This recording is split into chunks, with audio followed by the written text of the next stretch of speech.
যদি এটা সত্যি থাকে যে তাকে চাপ দেওয়া হচ্ছে, তাই সে যেন কোনো মামলা প্রত্যাহার না করে, এবং এই বাংলার সরকার, পশ্চিমবঙ্গ সরকার তার পাশে রয়েছে, এবং আমরা দেখব যাতে সে বিচার পায়। দিদি, এই কসবা কাণ্ডের পর বিভিন্ন কলেজে একটার পর একটা তৃণমূল ছাত্র পরিষদের কোনো না কোনো সদস্যের বিরুদ্ধে কোনো না কোনো অভিযোগ রোজ উঠে আসছে।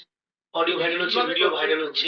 কিরকম? আপনার দলের শাখা কেউ কোথাও বলছে যে আধার কার্ড করতে টাকা নিচ্ছে, কোথাও দেখা যাচ্ছে মদের গ্লাস নিয়ে ক্লাস করছে, জন্মদিন দেখা যাচ্ছে ইউনিয়ন রুমে। আইটিআই কলেজে প্রাক্তন 10 বছর আগে কলেজ ছেড়ে দিচ্ছে, সে গিয়ে ওখানে জন্মদিন পালন করছে, তার গাড়ি রাখা রয়েছে কলেজের মধ্যে।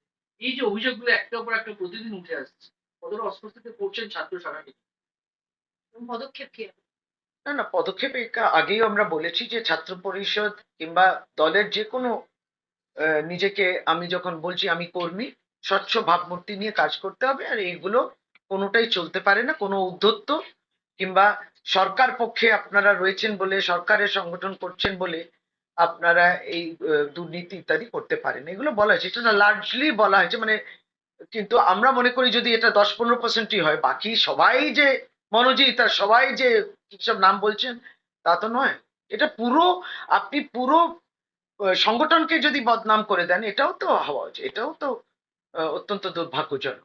কিন্তু নিশ্চয়ই আমরা ওদেরকে তো কোনো ডিফেন্ড করিনি। এরকম ছাত্র রাজনীতি যারা করে, আমরা তাদেরকে চাই না ছাত্র সংগঠন করুক। আরজি করার 1 বছর হতে চলেছে, দেখা যাচ্ছে বিভিন্ন সময় আবার একটা আন্দোলনের রেস রাস্তায় এসে পড়তে চলেছে। 9 আগস্ট বিরোধী দলনেতা ডাক দিয়েছেন নবান্ন অভিযান।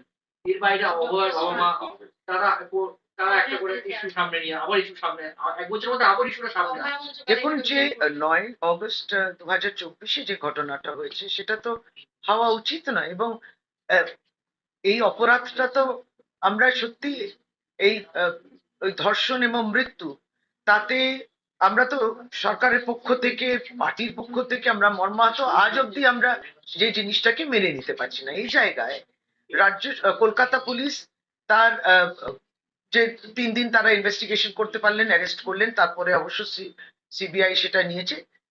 পারস্পরিক ইডি অন্য কেসেও ঢুকে গেছে।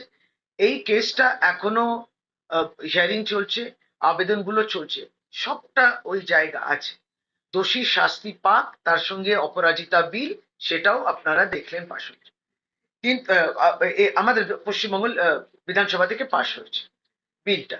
কিন্তু তার পাশে পাশে আমরা যেটা নিয়ে দুঃখ প্রকাশ করি হচ্ছে যে এই অপরাধটা নিয়ে অনেক রাজনৈতিক মঞ্চ এবং রাজনৈতিক কথা উঠে এসছে, সেটা নিয়েই আমরা প্রতিবাদটা জানিয়েছি, এবং আজ অব্দি